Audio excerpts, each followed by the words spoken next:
Det er ikke sjovt at være kontordame.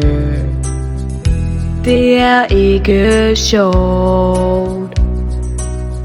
Det er fandme ikke sjovt med papirarbejde og høre elevers brok.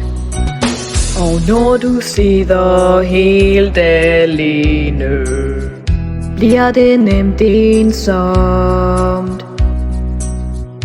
Hele skolen er utaknemmelig, og du har fået nok. For når det bliver juli, kan vi rende dig. Og skal du på arbejde, så er svaret nej.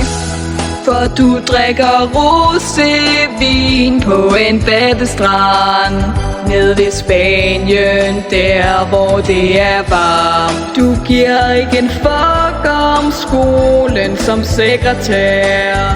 Du er en enmandshær. Kom nu, bare en lille smule respekt til Helle.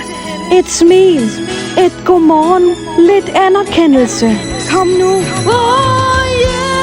Du soler dig ved en pool med all inclusive og med fribar.